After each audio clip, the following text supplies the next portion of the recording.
Hello friends, good morning.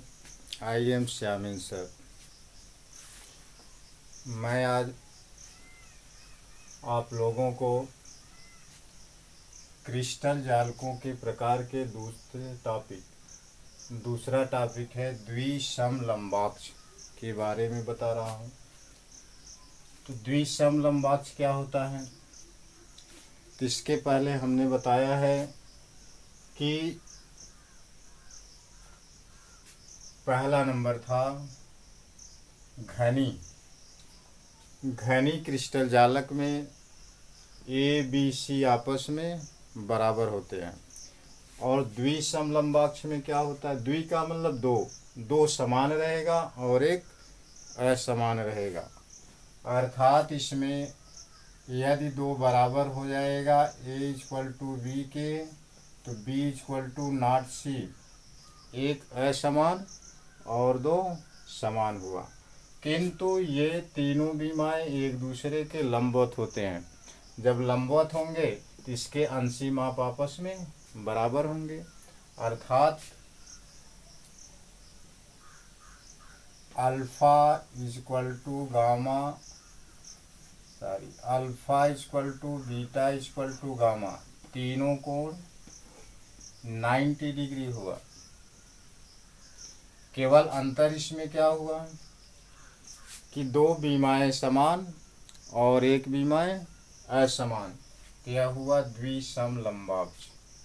और तीसरा number है विषमलंबाक्ष।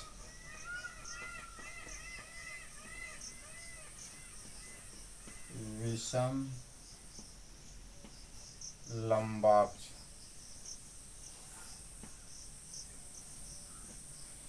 विषमलंबाक्ष में क्या होता है? तीनों बीमाएँ असमान होते हैं, लंबाई चौड़ाई और ऊंचाई असमान होता है।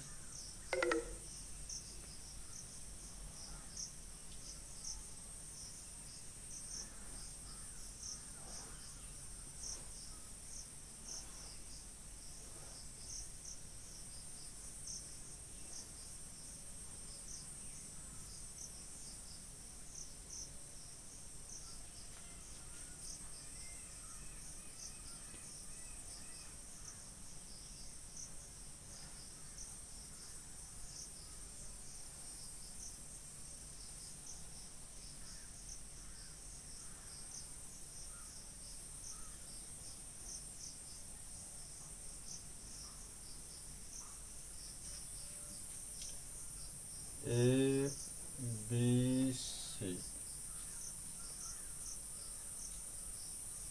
यह कोण अल्फा बीटा और गामा, इसमें तीनों दूरियां असमान, K equal to not B,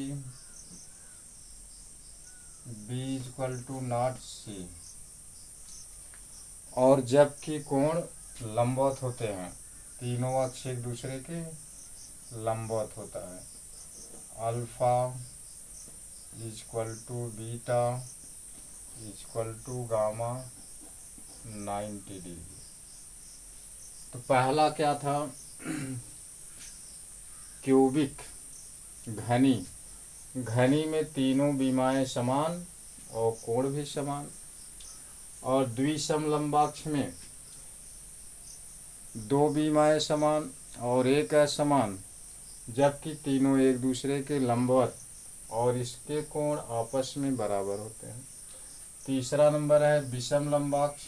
विषमलंबाक्ष में तीनों लंबाइयाँ असमान, लंबाई चौड़ाई और ऊंचाई असमान होते हैं, जबकि तीनों कोण आपस में बराबर होते हैं और ये एक दूसरे के लंबवत होते हैं।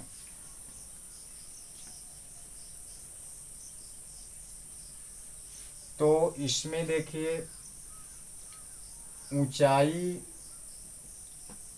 और चौड़ाई के बीच का अंशी माप अल्फा,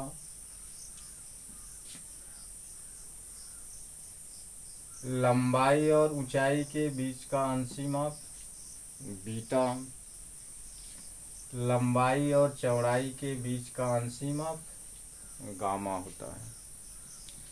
आज के वीडियो में बस इतना।